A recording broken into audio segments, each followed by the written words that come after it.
네, 오늘 은혜 받을 말씀은 요한계시록 3장 14절에서 22절까지의 말씀입니다. 구약 402쪽입니다. 구약 402쪽입니다. 요한계시록 3장 14절에서 22절까지의 말씀입니다.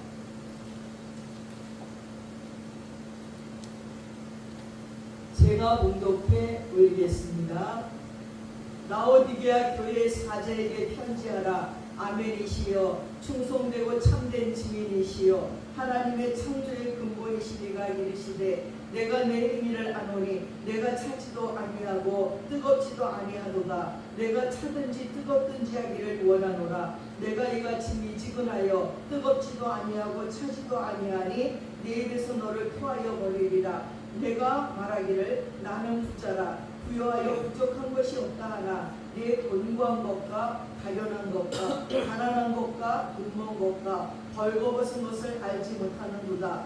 내가 너를 권하노니 내게서 불로 연달한 금을 사서 부요하게 하고 흰옷을 사서 입어 벌거벗은 수치를 보이지 않게 하고 안약을 사서 눈에 발라 보게 하라. 물은 내가 사랑하는 자를 책망하여 징계하노니 그러므로 내가 열심을 내라. 회개하라. 볼지어다 내가 문 밖에 서서 두드리노니 누구든지 내 음성을 듣고 문을 열면 내가 그에게로 들어가 그와 더불어 먹고 그는 나와 더불어 먹으리라. 이기는 그에게는 내가 내 보좌에 함께 앉게 하여 주기를 내가 이기고 아버지 보좌에 함께 앉은 것과 같이 하리라. 귀 있는 자는 성령이 교회들에게 하시는 말씀을 들을지어다. 아멘. 예, 올여름은 정말 쉼없이 폭염입니다. 너무 더워서 샤워라도 하려고 물을 틀으면 이제는 차가운 물이 아니라 물이 뜨뜻해갖고 샤워를 해도 시원하지가 않습니다. 어릴 적에 밖에서 여름에 뛰놀다가 집으로 뛰어들어가면 저희 할머니가 어떻게 하고 등목으로 물을 쫙 끼얹어주고 우리는 차가워 그러면서 몇 번 등목을 하고 나면 저희가 싹 가셨는데 요즘 수돗물은요 저희가 가시지도 않아요. 아무리 끼얹어도 그 미지근하고 미직한 물이 우리 마음에 몸에 시원함을 주지도 않습니다. 이 미지근함을 인하여서 토하여 내치겠다는 교회가 오늘 우리가 다시 한번 상고해야 될 말씀이기도 합니다. 오늘 이렇게 라오디게아 교회를 향해서 네가 미지근하여 토하여 내치리라 하시는 주님의 말씀을 함께 상고해 보겠습니다. 이 본교의 특색은 어떠냐면 바로 사도 바울이 제2차 전도 여행 때 설립한 듯 합니다. 고린도서 3장 15절에 보니까 라오디게아에 있는 형제들과 눈보와 그 여자의 집에 있는 교회에 문안하고 이 편지를 너희에게서 읽은 후에 라오디게아에 있는 교회에서도 읽게 하고 또 라오디게아로부터 오는 편지를 너희도 읽으라고 했습니다. 이 도시는 부유한 상공업의 도시로 빌라델피아의 동남아 위치에 있었는데 현재의 이름은 에스키 히사라고 얘기합니다. 이 라오디게아라는 이름은 나오는 백성이고 디게아라는 뜻은 권리, 즉 민주주의를 뜻하고 있습니다. 이 민주주의를 뜻하고 있는 라오디게아의 교회의 이름을 봐도 차지도 않고 덮지도 않은 이혼적인 신앙의 상태를 얘기하고 있습니다. 그래서 그런 신앙의 상태의 성경적, 인격적으로 되지 못하고 된 줄로 아는 상태의 신앙을 바로 라오디게아, 백성들의 권리, 민주주의다 이렇게 표현하고 있습니다. 그러나 언제나 이 미온적인 상태는 균이 발생할 수 있다는 거예요. 균이 발생할 수 있는 조건이 되어서 사람들을 낙태하게 만드는 조건임을 명심하도록 하라는 겁니다. 여러분 집에 냉장고가 작동이 되지 않으면 그 안에 음식물이 다 썩어버립니다. 근데 그 썩은 음식을 우리가 먹으면 먹는 즉시 토해내칠 수밖에 없습니다. 또한 기름진 음식이요 미지근하면 안 돼요. 그러면 기름이 둥둥둥둥 떠요. 기름진 음식, 뭐 갈비탕, 고기국 같은 거는 뜨끈뜨끈해야지 우리가 먹으면서 어이구 시원하다 하고 먹을 수 있습니다. 어릴 적에 저희 아버님은 식사하시다가 얘기를 많이 하십니다. 그러다가 국이나 찌개가 식으면 다시 또 데펴오라고 그랬어요. 그럴 때 저희들은 속으로 아유 참 놀라셔. 식사하시다가도 또 국을 데펴야 되고 찌개를 데펴야 되고 그냥 대충 드시지 하고 생각했는데 미지근한 국과 미지근한 찌개는 맛이 없어요. 그리고 속에 미식거림을 줄 수밖에 없다는 것입니다. 음식 하나도 미지근하면 본연의 맛을 잃어버립니다. 하물며 교회이고 우리이겠습니까? 요즘에 한 집사님의 이야기를 들었어요. 전에 저희 교회에 개척했을 적에 나오셨던 집사님이에요. 얼마나 열심인지 몰라요. 자녀들을 넷이나 낳았는데 그 자녀들이 뭐 어떻게 되든지 말든지 하여튼 이분은 자기가 할 일을 열심히 하면서 굉장히 열심히 있으신 분인데 문제는 성령을 받지 못했다는 거예요. 늘상 고민은 뭐냐면 어떻게 성령을 받는가, 어떻게 기도를 하는가. 새벽 기도도 열심히 나와요. 금요 신년 기도에도 열심히 나왔습니다. 그때 저녁 9시마다 기도회를 했는데 그때도 빠지지 않고 열심히 나왔어요. 근데 문제는 제가 기도하다가 무슨 일 때문에 눈을 떴는데 기도가 안 된다는 거예요. 눈 뜨고 앉아있어요. 가만히 탁 이렇게 하면서 막 기도를 하는데 아니 혼자 가만히 눈 뜨고 말뚱 뜨고 앉아있어요. 아니 기도를 해야 될 거 아닙니까? 기도가 안 돼도 눈을 감고 집중하면서 하나님 나를 불쌍히 여겨주세요. 주님 나를 가엾이 여겨주세요 하고 기도 속에 들어가야 되는데 기도가 안 되는 거예요. 기도가 안 되는 회개가 되지 않는 거예요. 그러면서도 교회 안에서 열심히 기도하고 은혜 받는 사람들이 너무 부러운 거예요. 그 은혜 받으면서 그 삶들이 변화되는 것이 너무나 부러운데도 성령을 받을 수가 없는 거예요. 그래서 아이들을 학교에 안 보냈어요. 학교에서 쓸데없는 거 가르친다고 집에서 내가 성경 공부를 가르치고 내가 가르친다고 아이들을 4명이나 되는데 다 안 보냈어요. 그러다가 고민 끝에 고민하다가 이런 이단 저런 이단 막 쫓아다니다가 드디어 신천지를 갔는데 완전히 물 만난 복이에요. 자기가 실력은 있어요. 성경 공부도 잘해요. 문제는 기도가 안 된다는 거예요. 문제는 성령 충만하지 않다는 거예요. 교회를 한 번도 빠지지 않아요. 그런 사람이 신천지에 갔더니 얼마나 거기서 위해주는지 막 굴려다니고 지금은 어떤 높은 자리에까지 올라갔나 봐요.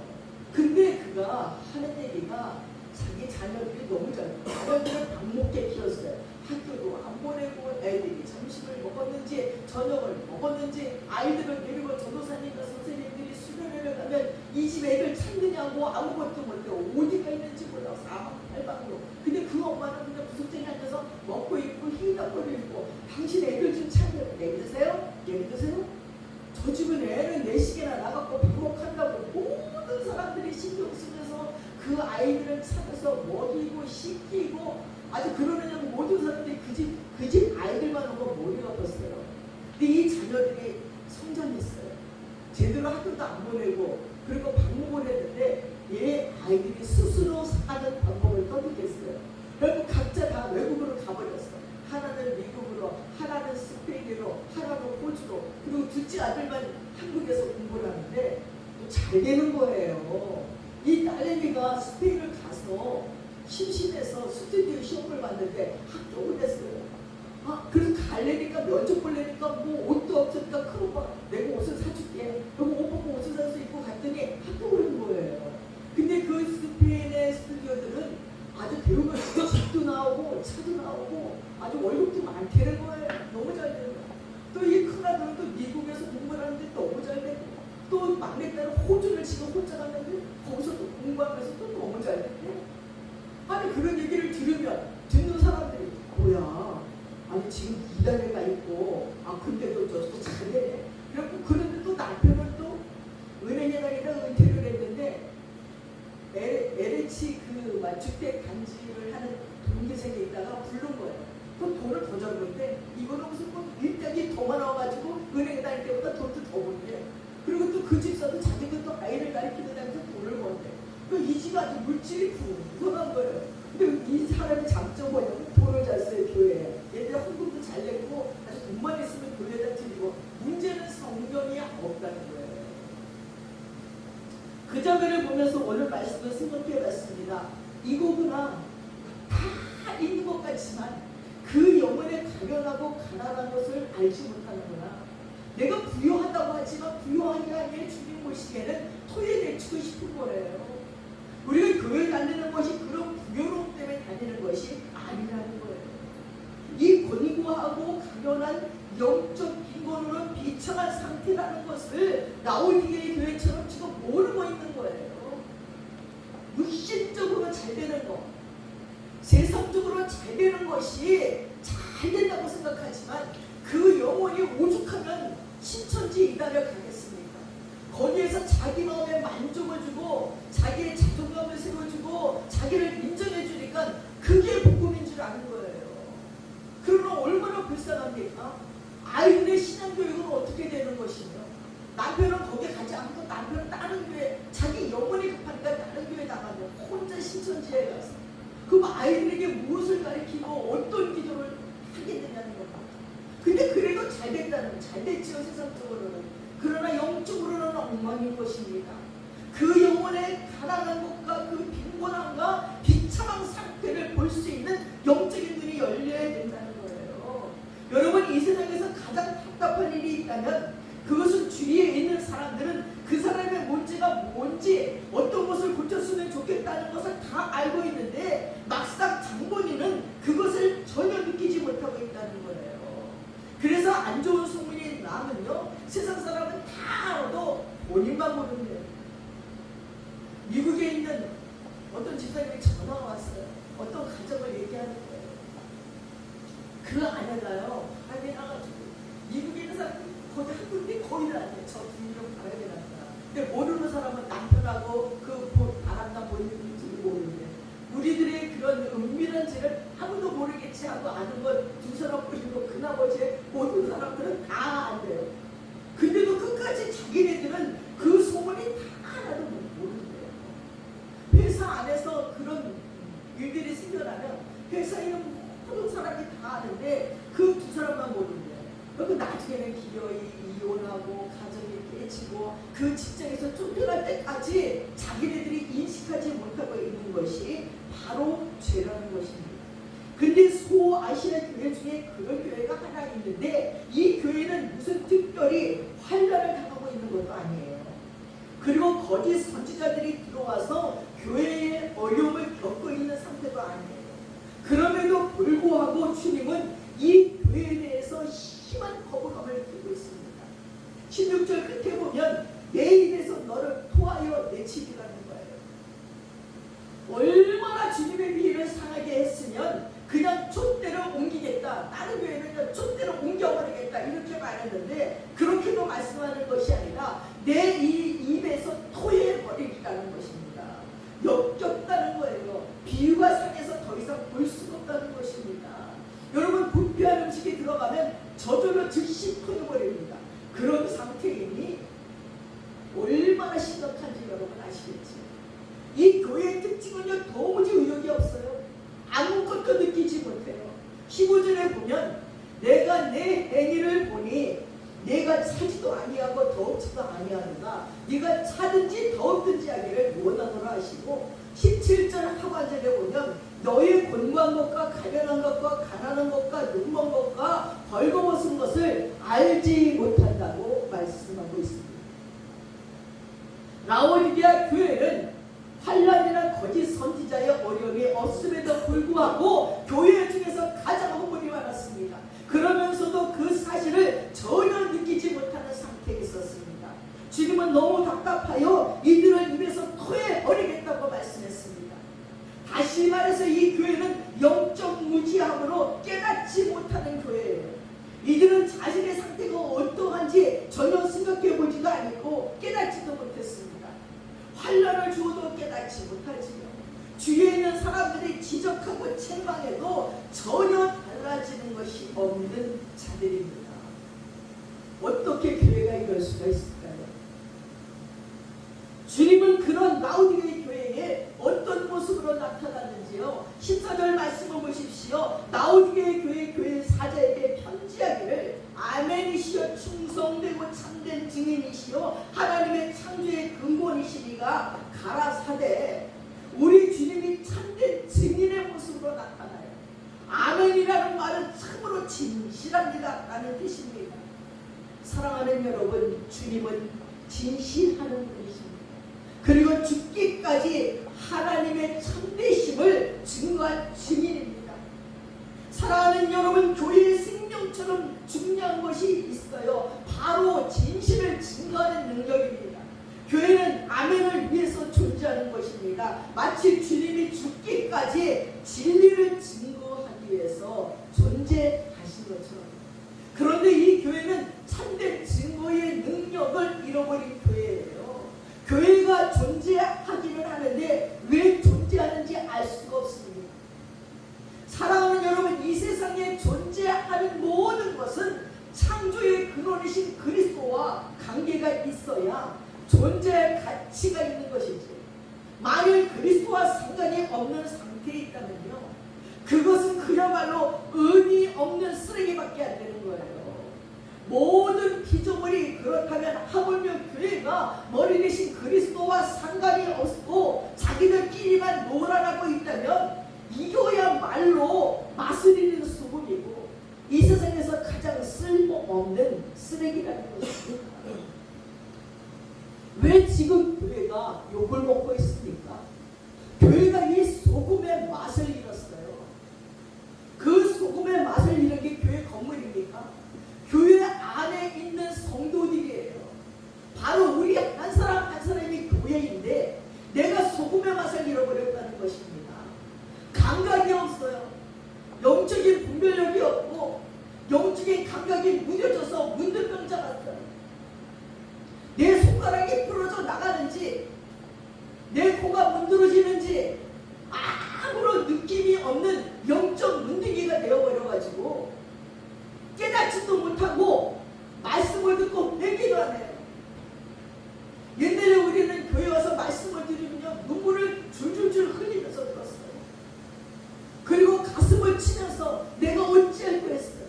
초대교회 성도들이 베드로의 설교를 듣고 가슴을 치면서 내가 어찌할까 하면서 회개했을 적에 초대교회가 왕성했어요. 그때부터 교회가 생겨나기 시작했어요. 근데 지금 교회는요 회개하면서 가슴 치면서 그 말씀 때문에 아파서 눈물 흘리면서 말씀을 듣는 자들이 없어요.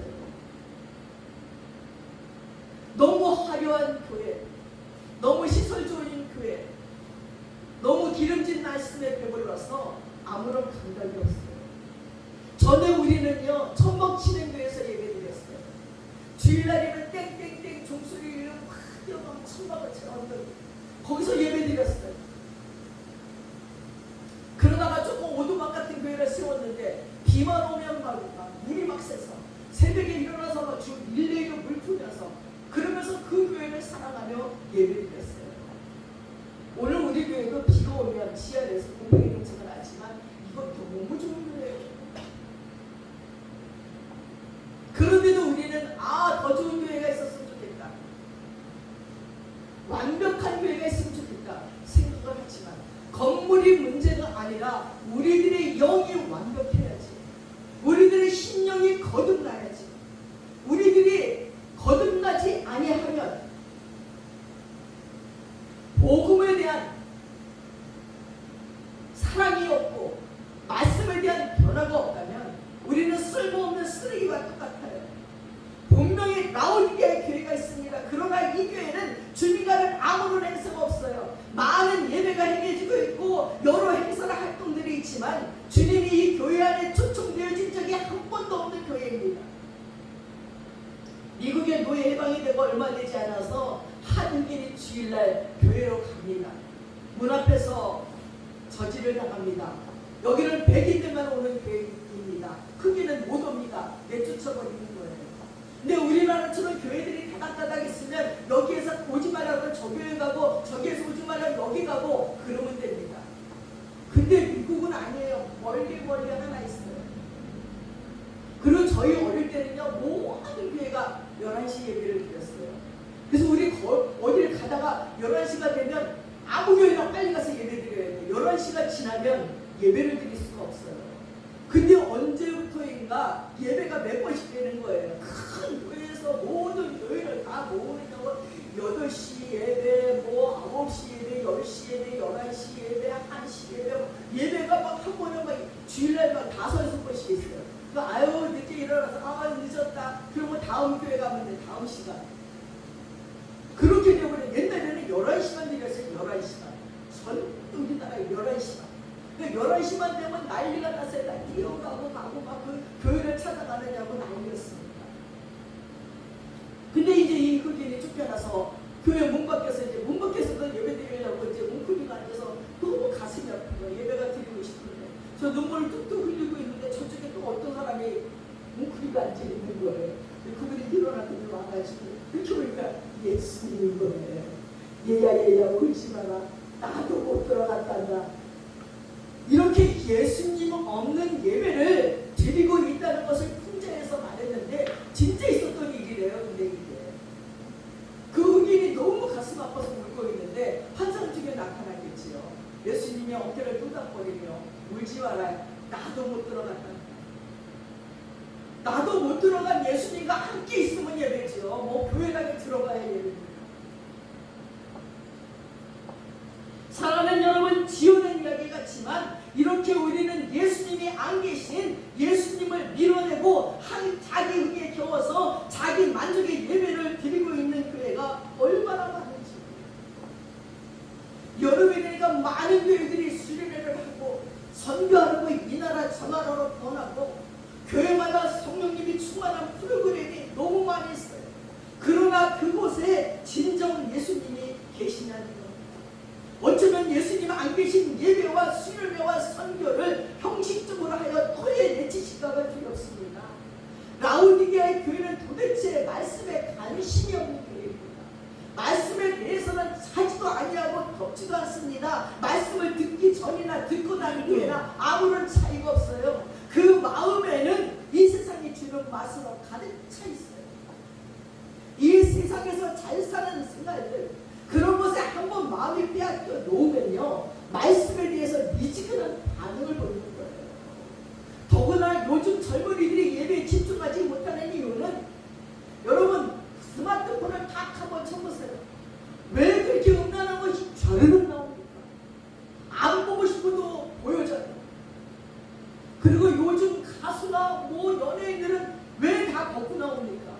뭐 무슨 춤을 그렇게 희한하게 춥니까? 아니 제 핸드폰에도요 이상한 메시지가 막 알지도 못하는데 막 전화가 와요. 안 받았더니 하루에 막 100통씩 20통 막 나와. 도대체 뭔가 보내 경찰서에 가서 신고를 했어요. 그리고 막 메시지가 오는데 너무 음란해서 말할 수가 없어요. 그러니까 경찰서 형사가 그 대사를 다 써야 되는 거 기록에. 근데 저기 그러니까 이쪽 편에서 이렇게 말했더니 형사 아유 씨 말하기도 정말 민망스럽네. 그 읽기도 민망스럽다는 거야. 조서를 꾸미는데. 그래서 조서를 다 꾸미고 그리고 이제 조서를 꾸미고 내가 또 막 오길래 거기다가 당신이 누군지 모르지만 나 지금 경찰서 가는데 무슨 배짱으로 일을 했니까 내가 갑자기 죄송합니다. 잘못했습니다. 제발 신고만 하지 말아주세요. 신고만 하지 말아주세요. 메시지가 오는 거예요. 근데 영선님이 하는 얘기가 대부분 일이 좀 난 사람들한테 이런 일이 많이 생기는데 근데 또 이게 또 한 달, 두 달 걸리는데 그게 이제 전화를 현수가 오니까 다 안 받아. 다 이미 이제 막 막아놓은 거야. 그러니까 이 전화를 추적을 해서 이 사람이 뭐 부산에 있는 사람일지 어디 뭐 어딜지 모르는데 그러니까 이제 그거 다 조사하고 그래야 된다고 얘기를 하더라고요. 그래서 목사님이시니까 뭐 그렇게 크게 처벌을 원하시진 않지요. 주의만 주시는 못하는 예, 그렇게 해주세요. 그러고 나갔습니다. 이렇게 세상은 엉망진창이에요. 젊은 아이들이 그 음란함의 성적인 유혹에 마음을 빼앗겨서 주일날 여기 와 앉아있지만 예배가 안 들어오는 거예요. 예배가 쓸데없는 관상으로 온 세상을 돌아다니냐고 하나님의 말씀이 그들의 신령 속을 파고 들어와 회개시키지 않는다는 거예요. 이건 회개가 안 된다는 것이 얼마나 기가 막히고 비참한지 합니다. 안 된다는 거, 말씀이 안 들어온다는 것이 권고하고 가련한 영적 빈곤으로 인한 비참한 상태예요. 가난과 눈먼과 벌거벗음과 신앙의 무력과 영적 소경으로 눈먼 상태, 그리고 행위의 완전함을 얘기하는 거예요. 마태복음 27장 17절에 26절에 어리석은 영적인 맹인에 대해서도 말씀했어요. 그래서 뭐라 그러냐니까 성전으로 맹세한다. 자기네에게 하는 얘기예요. 안 지켜도 되고 금으로 맹세하면 지켜야 된대요. 제단으로 맹세하면 안 지켜도 되고 제단으로 맹세하면 지켜야 돼. 그 제물로 맹세를 하면 지켜야 된대요. 제단으로 맹세하는 자는 그 제단과 그 위에 있는 모든 것으로 맹세하는 것이 된다. 이렇게 답하는 거예요. 성전으로 맹세는 성전과 그 안에 계신 이로 맹세하는 것이야. 하늘로 맹세하는 자는 하나님의 보좌와 그 위에 앉으신 이로 맹세하는 것이다. 이 외식하는 서기관과 바리새인이요 박하와 하얀과 근처에 힘을 쫓는 들이되 율법에 더 중한 바 정의와 긍휼과 믿음을 버렸구나. 장과 대접의 겉은 깨끗하되 그 안에는 탐욕과 방탕으로 가득하다. 회칠한 무덤같이 겉으로는 아름답게 보이되 그 안에는 죽은 사람의 뼈와 모든 더러운 것이 가득 찼구나. 얼마 전에 어르신들이 있는 산소를 합작을 했어요. 그래갖고 평토장원에서 했어요. 그러기 전에 이제 산소를 꺼내갖고 뼈를 추리는데 저희 아버님 뼈가요 2조각인가 3조각뿐이 안 나오더라고요. 그걸 절개 빠가지고 이렇게 단지에 넣어서 넣고 또 할머니 산소도 이렇게 거기는 거의 없어요. 그리고 깨끗하게 이쁘게 잔디를 깔고 산소를 했어요. 잔디 깔고 이쁘게 해놨다고 거기서 삽니까? 그 안에는 뭐가 있습니까? 그 안에는 썩은 뼈다귀, 신체가 썩은 것뿐이 없어요. 그렇게 우리가 겉으로는 깨끗하게 회칠한 무덤 같지만 그 안에는 썩고 냄새 나는 것뿐이 없다는 거예요. 죽은 시체만 있다는 것입니다. 이렇게 말로 다 이런 이중적이고 가식적인 얘기들을 어떻게 다 이야기하겠습니까? 겉으로는 예수를 믿는 것 같이, 겉에는 거룩한 교회같이, 성스러운 교회같이 있지만 그 안에 들어있는 우리들의 모습이 회개하지 아니하면, 말씀으로 거듭나지 아니하면 이렇게 더러워서 냄새나서 우리 주님이 토해내친다는 것입니다. 교회 안에 가득 채우고 있는 이 세상의 것들이 주님의 눈에는 가증스럽고 추한 것들밖에 없어서 입으로 토해내칠 수밖에 없는 상태라는 거예요. 여러분, 주님은 책망합니다. 내가 내 행위를 아노니 네가 차지도 아니하고 더없지도 아니하도다. 네가 차든지 더없든지 하기를 원하노라. 그렇게 미직을 하려면 신앙생활 그만두라는 이야기가 아니에요. 야, 너 그때로 교회 다니는 거 그만둬, 이 얘기가 아니에요. 주님은 어떻게 해서든지 죄인이 회개하고 돌아오기를 원해요. 정상적인 그리스도인 같지만 주님이 말씀하실 때 어떻습니까? 반응이 분명합니다. 아무리 다 죽어가도요, 주님의 말씀을 들으면 금방 다시 살아나요.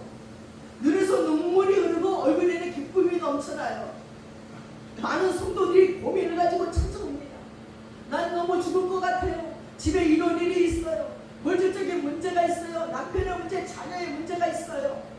함께 말씀을 듣고 기도하면요, 눈물 흘리며 참여하며 돌아갈 때는 얼굴이 환해갖고 기쁨이 넘치고 생기가 넘쳐서 돌아갑니다. 이게 그리스도인이에요. 말씀을 들으면 변화되는 거예요. 근데 지금 라오디의 교회는요, 하나님의 말씀을 들어도 아무 느낌이 없어요. 달라지는 것이 없어요.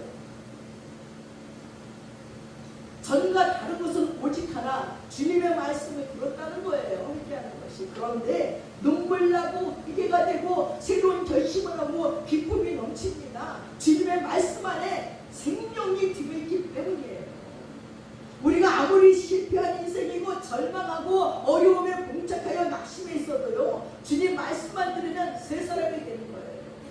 차가웠고 뜨거워지는 것입니다. 기쁨으로 끌어오르는 거예요. 차갑게 잘 정리되고 냉정합니다. 문제에 대해서. 이것이 정상적인 교회의 모습이고 성도의 모습인 거예요. 근데 라오디게의 교회는 성공할 수 있는 비결을 배우려고 교회에 와요. 비즈니스 하러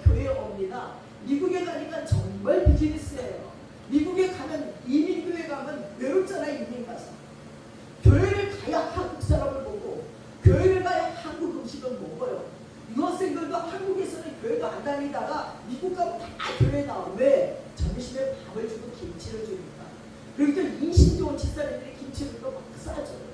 그 맛에 교회를 가는 거예요. 믿음하고는 상관이 없어요. 그리고 미국으로 이민 갔는데 무슨 사업을 할까? 사업을 하는데 이걸 강구하고 선전하려면 교회 가는 거지요. 돈 많은 사람이 누군가, 내 물건을 잘 사줄 사람이 누군가, 이런 걸 보면서 교회를 나간다는 거예요. 그러니까 교회가 비즈니스예요. 천국 가기 위해서 교회 오는 것이 아니에요. 이 세상에서 지친 심신을 쉬기 위해서, 그리고 자기 사업을 위해서 오는 거예요. 그래서 설교는 절대 부담이 없어야 돼요. 일주일 내내 먹고 살으려고 힘들었는데 설교까지 골치가 아프고 힘들게 하면 교회에 왜 오게 하는 겁니다. 교회에 오는 것은 위로받고 쉬어 오는 것이라고 여겨서 세상에서 더 힘차게 살기 위해 충전받으려고 오는 것이 교회입니다. 그래서 교회 설교는 마치 구수한 옛날 이야기를 듣는 것 같습니다. 신경을 곤두세우고 들을 게 없고 죄에 대한 책망이나 지적이 없습니다. 이렇게 되어버린 교회에 대해서 주님은 뭐라고 말씀합니까? 네가 이같이 미지근하고 더럽지도 아니하고 차갑지도 아니하니 내 입에서 너를 토하여 내치리라. 너무너무 역겨워서 토해 버리겠다는 거예요. 오늘날 우리는 라오디게 교회에서 현대교회의 모습을 볼 수 있어요. 교회는 사람이 필요합니다. 사람들은 영원히 쉬고 위로받을 수 있는 것이 필요합니다. 그래서 만들어진 교회가 어떤 교회입니까? 교회이긴 하지만 부담을 주지 않는 교회입니다. 교회이긴 하지만 전혀 십자가에 대해 설교하지 않는 교회입니다. 교회이긴 하지만 전혀 말씀에 대해 뜨겁지 않은 교회입니다. 요즘 편하게 믿는다는 이야기를 많이 합니다. 교회를 하나의 휴식처로 생각하는 거지. 하나님 나라에 대해서는 관심이 없어요. 잘 먹고 살도록 교회는 휴식을 제공하는 것입니다. 청년 때 청년들이 말하더라고요. 할 일 없어 교회 가면 좋아.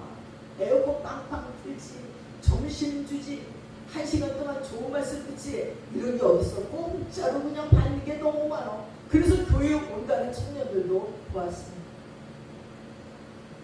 그러나 10절에 내가 말하기를 나는 부자라 부여하여 부족한 것이 없다 하나 네 권고한 것과 가련한 것과 가난한 것과 눈먼 것과 벌거벗은 것을 알지 못하노라. 라오디아 교인들은 성공했어요. 부자이고 부족한 것이 없습니다. 세상적으로 다 성공한 사람들입니다. 그러나 주님은 이 세상에서 가장 불쌍하다는 거예요. 이들은 권고하고 가련하고 가난하고 눈멀고 벌거벗은 모습으로 주님의 눈에는 보인다는 거예요. 예수를 모르는 내 자녀가 세상 가운데 출세하고 잘 된다고 좋아할 게 아니에요.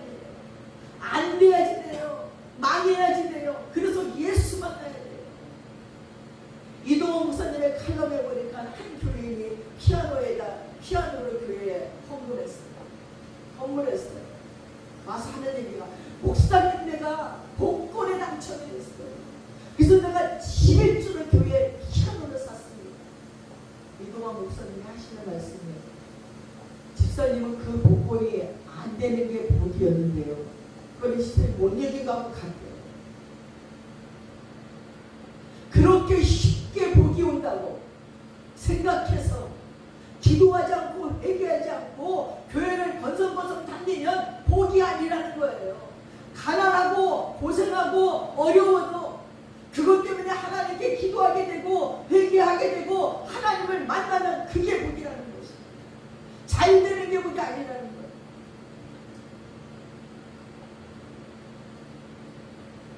권고하여 큰 갈등 가운데 있는 것을 가련하다는 것은 그 처참한 모습을 아시게 하시는 말씀입니다. 이 세상에 있는 모든 것이 다 주님의 것인데 그분 앞에서 부유하다고 거듭을 피우다니요. 믿음이 있어서 부여해야지. 믿음의 백성이 세상을 살아갈 때는 그들은 믿음만 잃어버리는 것이 아니라 모든 것을 다 잃어버리는 거예요.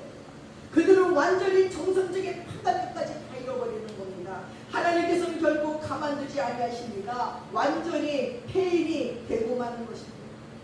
하나님의 백성이 말씀이 귀한 줄 알고 말씀을 붙잡고 어떻게 하든지 그대로 살려고 하면 항상 하나님의 은혜가 그 위에 머물러 있습니다.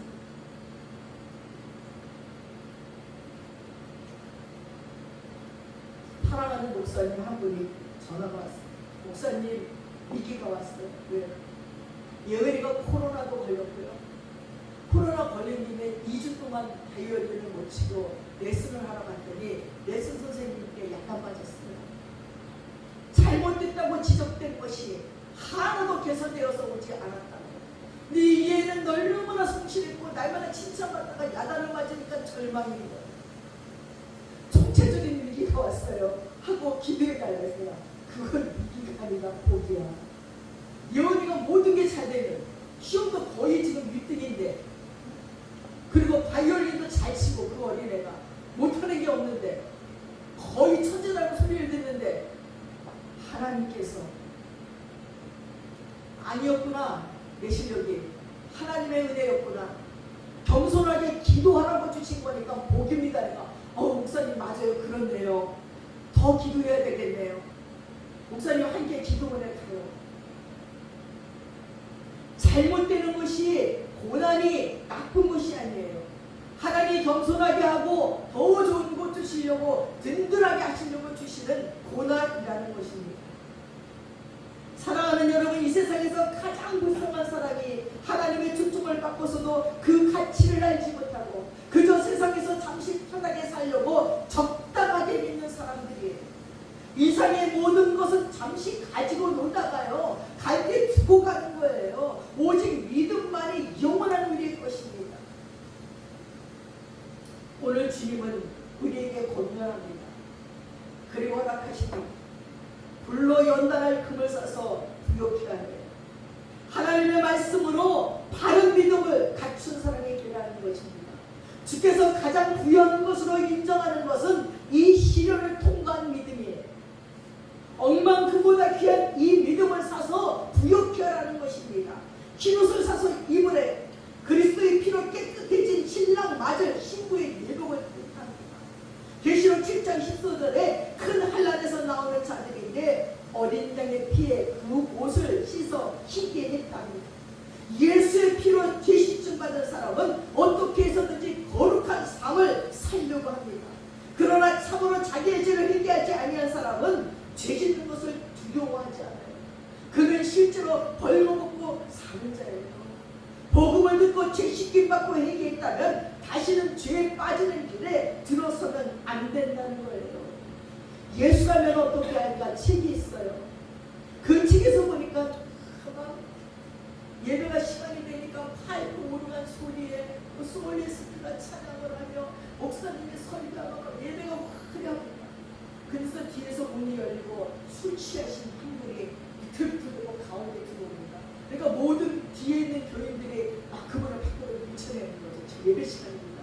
예배 시간에 밀쳐내고 문을 걸어잡았어요. 예배가 끝났는데 이분이 가지 않고 막 강대상 가운데로 들어오더니 목사님, 이때 예수님이라고는 어떻게 했을까? 내가 낭로하고 술 취해서 들어왔지만 내가 예수님이라면 목사님 나를 내쫓았겠습니까? 그리고 술 취하고 소리를 지르는데 그 얘기를 듣는 모든 성도들과 그리고 솔리스트와 피아노 오르간을 치던 자들과 가슴 앞에 가슴에 그 말이 예수라면 어떻게 했을까? 솔리스트는 집에 가서 생각합니다. 내가 예수라면 찬양을 어떻게 불렀을까? 파이프 오르간 연주자도 생각하면 내가 예수라면 오늘 연주를 어떻게 했을까? 내가 일주일 동안 내 맘대로 살다가 연습도 안 하고 기도도 안 하고 내 실력으로 뚜껑뚜껑 쳤는데 이 찬양을 하는 성악가도 예수라면 이렇게 찬양했을까? 내가 기도도 아니하고 일주일 동안 술도 마시고 마약도 하고 내 맘대로 살다가 예배 시간만 가서 부르면 이게 찬양입니다. 목사님도 예수라면 어떻게 했을까? 내가 한 주일 동안 어떻게 말씀을 준비했는가? 어떻게 성도들을 사랑했는가? 신문 기자는 내가 예수라면 주일날 그 신문을 냈을까? 막 모든 사람들이 예수라면 어떻게 했을까를 고민하기 시작하는 거예요. 그러니까 그 교회가 변화되기 시작하는 거예요. 변화되기 시작하니까 그 주위에 있는 사람들이 교회에 몰려오기 시작하는 이야기입니다. 정말 예수라면 어떻게 했을까? 열심히 얘기하고 문 밖에서 두드리면 문을 열라는 거예요. 오늘 말씀에 먼저 이 말씀은 라우디게 교회 하시는 말씀이니 되고 자기들만의 교제를 즐기고 있었습니다. 인간적이고 세상적인 교제를 경외했습니다. 교회의 풍성한 은혜는 사람이 많고 적음이 아니요 바로 주님과의 살아있는 교제입니다. 누구든지 문을 열면 누구든지 상관이 없어요. 자기의 부족을 인정하고 주님을 모시기만 하면 주님은 그들과 교제하십니다. 누구든지 문을 열고 주님을 모셔오기만 하면 그 부분에서 최고의 풍성한 은혜를 누릴 수 있는 것입니다. 이것은 죄인을 찾아오시는 주님의 끝없는 겸손의 모습입니다. 회개 전에는 죄와 더불어 먹고 마셨으니 회개 후에는 주님과 더불어 먹고 마시게 됩니다. 이것은 아름답고 신비한 영적 교제를 뜻합니다. 아가서 5장 1절 9절에 이처럼 주께서는 죄인을 회개시키기 위해 언제나 마음의 문을 두드리시는 거예요. 나의 사랑 나의 어여쁜 자야, 문 두드리면서 그 문을 열라고 얘기하는 것입니다. 그리고 이기는 그에게는 내가 그 보좌에 함께 앉게 해준대요. 주님이 이기고 아버지의 보좌에 함께 앉은 것 같이 하여 주신답니다. 여러분의 힘든 부분을 주님께 맡기면 주님은 최고의 풍성한 것으로 누리게 하십니다. 그러나 여러분, 토해의 칩을 당하겠습니까? 아니면 이기고 그 보좌에 앉으시겠습니까? 오늘도 말씀이 여러분의 심령 속을 파고들어와 여러분을 회개케 하며 그 말씀의 변화를 일으키며 주님이 여러분 속에 들어와서 이기게 하시고 주님의 보좌에 함께 앉게 하여 주신다는 겁니다. 그 보좌에 함께 앉는 저와 여러분들 되시기를 축원합니다. 기도하겠습니다. 사랑하는 아버지 하나님, 오늘 라오디게아 교회를 향하여서 네가 미지근해서 차지도 않고 뜨겁지도 아니하여 토에 맺힌다고 말했습니다. 주님께서는 우리 문 밖에서 문을 두드리니 우리가 문을 열고 그분을 모시기만 하면 그분이 다 알아서 합니다. 우리에게 새로운 변화를 주시고 새로운 소망을 주시고 새로운 믿음으로 우리를 이끌어 가셔서 이기는 자가 되게 하시고 주님의 보좌에 함께 앉게 하여 주실 것입니다. 사랑하는 아버지, 회개하는 심령들 되게 하소서. 말씀이 우리 안에 변화를 일으키는 하나님의 백성들 되게 하여 주시옵소서. 감사드리며 예수님의 이름으로 기도드렸사옵나이다. 아멘. 다 함께 자리에서 일어나셔서 635장 충동을 드리겠습니다.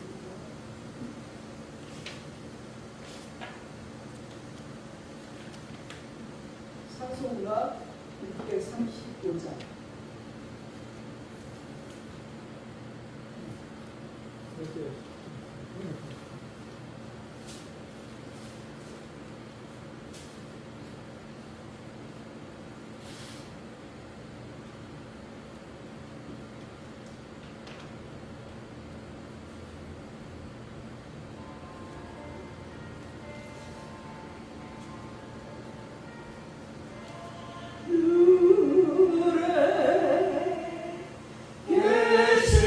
예수라고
기도하겠습니다.